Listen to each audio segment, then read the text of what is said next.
Yeah, let's put it on the agenda. Yeah, I think that's a good Next idea. meeting. And I would like to expand it even beyond just meetings to looking at the whole district Yeah. and other things that we really, people say, well, not everybody has a computer, but do we really need to print these for all 700? I mean, we probably print 1,000 of these, right? I just don't know if we need to do that. So I'd like I'd to, also like to maybe use that school committee website to aggregate a personal area for us as a part of the discussion. And not only distribute it to us electronically, but aggregate a personal or but it'd be a secure, private site. right? Private, Yes, yeah. secure we could- site with all this documentation in case we do lose it or That would anything be like great. that. So, Great. We have the capital improvement plan that we asked Carl. Yeah, and again, I don't know if Kyle, you wanted to add anything, but the only major capital item we have on the warrant for October town meeting is the special ed van, and I think that's a $35,000 Well, I think this is the request capital improvement for the schools. for the schools. No, for remember Michael asked we if we brought could this up talk this about morning. how much it would cost if we did all the changes. Do you have that Yes, I do. information? It's here. this is Yeah, this let's sort out. document that we That's just this. passed All right, around. Yep, Let me briefly speak to it. I've actually sat here and Yeah, added that's this up in the past. so- No, I believe you. Yeah. I Yeah. do too. And I think it's important that we need to probably Yep. bring this up. at Go ahead. meeting. So you have a 3-page large capital plan in front of you. As the committee and the public knows, the school department on an annual basis, actually biennial basis, reviews and updates the large capital plan. As you look at the plan, you'll see it's numbered 1 through 32. But picking up on Michael's comments, what we really wanted to focus and highlight on a little bit here today was numbers 8, starting at number 8, and running down through number 21. Those are the items between the dotted lines. These are items that represent necessary changes to the middle and high school should there not be a building project in the next several years. It's clear, just to, I don't know, Mr. Chairman, how detailed you wish to go, but let me just highlight a few of Go them ahead. here. Let's look at number 8. Number 8 is identifying a need for a new septic system for the middle and high school. And I can actually tell you, this week, we do an annual inspection of the septic systems at all 5 buildings in preparation for school, and we've just learned this week that we need new pumps for the middle school septic system. The effluent is stored in a tank and it's pumped uphill to the playing fields, and those pumps are original pumps. So that's just an example, and that is, those pumps will really only be a temporary fix, because eventually septic systems need to be rebuilt. They're not forever. So as the committee can see, the potential cost, if it were a sewage treatment plant, would be $2.5 million. Let's just pick another one just to cite examples. Line item 7. Okay, well, number 7, of course, is the actual estimated cost to renovate the middle school. We hope, of course, that this would be part of the project that the voters will be reviewing and voting on. Yeah, 6 and 7 in the aggregate would be the project itself, so everything else would be But- projects that have to be done. But I would say, to Michael's point, all of these 8 to 20 to 21 are all necessary, but none of it takes into account the need to add space to replace the modulars that we have at both the high school and the middle Or school. the They regular, don't or the None of regular it takes- cycle. Right, none on of the- it takes into account that we need new science labs. Right. None of it takes into account that we need new art space. My suggestion is every time we talk about the secondary school building project, is that we focus on a white poster board, the camera, while we talk. It says, this would be this would be the total cost to the town for us to expand these buildings, repair all this information, and here's the cost of the new space. And that will just sell it itself. Because the point is Well- that those modulars don't last forever, Well, and we we shouldn't have have to replace modulars. Right, we We can have to. replace them, or you put in permanent structure. How much is that gonna cost, is what you're getting at. Right, we're not clear on this Right. right now, and if we want to support this as a committee, we need to make it really clear, what does the expansion cost if this does not get voted in January?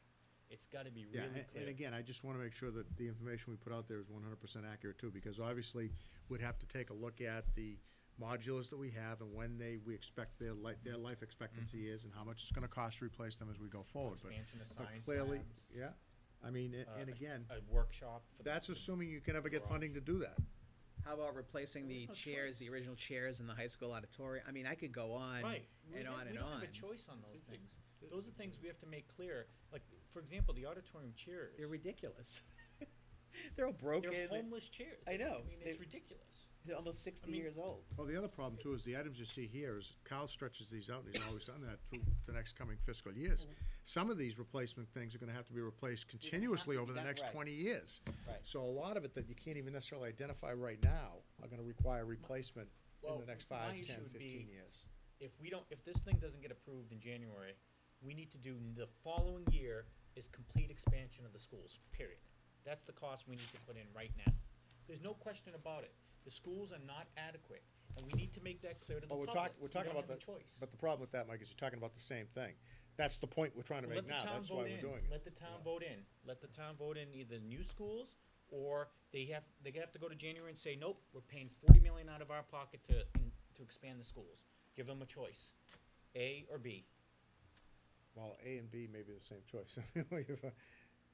That's how, Yeah. I mean, but that's how necessary we're at. I mean, the Well, I think buildings that's, are in the terrible whole condition. premise for the project, the whole premise for going forward with the project is the inadequacy of the existing But I think facility our and the role- need. Right, That's and the our whole role as a purpose of it. committee is to make that very clear. Right. That if we don't pass this, next year, we need to pass 20 million to do an expansion of, whatever the number is, Yeah. to do the expansion of the school. So you can take A, or you can take B, which is much worse. But you have to do one or the other. We can't go in and lose in January and do nothing. Well, the whole point is, they don't have to take one or the other. The whole point is we're trying to convince them of the need, and hopefully they'll address the need by taking a look at the plan Well, that by we've giving been them an working so option, hard on. But by saying it's either this project or we'll go in the next 20 years, you're gonna need to make all these improvements is not a good enough argument. You know what I mean? But putting an option on the ballot has been a bad situation in this town. Well, we don't have to put Jerry an and I have option. lived through. But what we can say is, listen, this is what we're gonna go to town meeting. Well, I agree with you. I with agree with this you. amount. Right. Next year for a vote, if it doesn't pass in January. You know what I mean? Yeah. We can't say we're not gonna do anything, we're gonna let Carl do this minor upgrade and this minor upgrade, one class here and one, that's not our option right now. Our option is to enhance the schools in general, overall. The two schools are inadequate to support the 21st century. I understand, but the whole purpose of the plan that we have and the committee that we have is that very reason. That is why we're doing this, to convince the town and to sell to the town that we have this need, and that's what we're going to do. And the need, by definition, is that there's inadequacies and that there's So- defects and, you know. So if this doesn't pass in January, what is our backup plan? What is our backup plan? Our backup plan is to identify the needs that we have and to try to satisfy those needs in a way that we think the town will buy into. Why can't we identify that now? So we can inform people and say, Well, I oh, think- really? We're gonna spend this amount the fall, or we're Well, gonna I vote think on we this have. I amount? think we do it every year when we review the capital report. I mean, every year we go through this and we But talk this- about but this doesn't- replacement windows and septic systems and Yeah, but roofs this and all of doesn't that. include the expansion. Right. So we don't know what that cost is, you know what I mean? Maybe we can Okay. put an estimate around it, you know, to add science buildings, to remove the modulars and make permanent classrooms. You know, we don't have that number in here, you're right. The septic system's in here and windows and things like that, but what about actually just getting up to par? Right. The hard part is addressing the needs, and that's what we're currently doing That's with the what we're doing. feasibility study. We're addressing what the need is and establishing what it takes to meet that need. And so that's what's gonna come out of the facilities plan. If we are not able to go ahead with the program, if the town votes it down, then we still have that need, and we have to find a way to get there. I don't know exactly what that is. I really don't. I think that, you know, we have a need that is so substantial. The adequacy of our facilities is such that, we really have to move ahead. But I don't think we're giving the public all of the information is my issue with this, because what we're saying is, you can either vote for this, and you're gonna have to increase your taxes to support this, or you can vote it down and nothing changes. But that's not true. Nothing's not gonna change. Something has to change, like we have to increase classroom sizes, we have to build science rooms. None of But this. that's what we're telling them, Mike. Right. But this, Right, So but we've they gotta don't know find out what that the cost Yeah, is. we don't know what that cost is, like, they don't know. Yeah. There's no educated decision that's being made, it's either yes or no, instead of, well, if I don't do this, then I have to pay this certain amount to expand all that, you know what I mean? And maybe it's not the school committee role, I maybe think you're it's the. talking close to Right. probably the same number in the long run when you get through. I mean, it's Well, gonna we be need to close to let the them know same that. number. Well, so, you're probably talking more if you do it piecemeal. Yeah, If you try to add the little science lab on over here and a little science lab over here and another project and then add another piece over here, if you do those sequentially over a long period of time, which is the alternative, I guess, to going ahead and doing the project.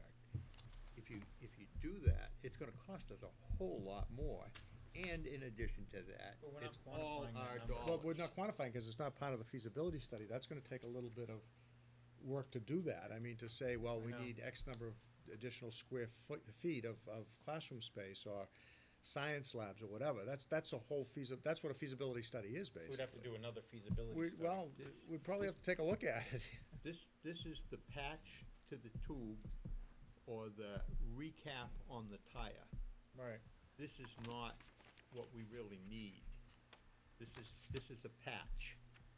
And we can't foresee all of the things that need to be done in this list. We're not projecting that, well, at one time, I think we actually did have the extra science lab piece in here, maybe we still do.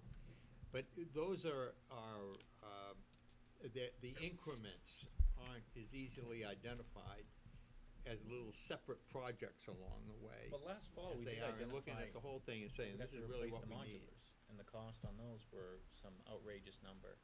I could've sworn, didn't we, Carl? Didn't you identify that we had to replace the modulars at some point? I don't, And there was a cost associated with that last fall? well, Michael, don't that might have recall. been in the committee, secondary school Yeah.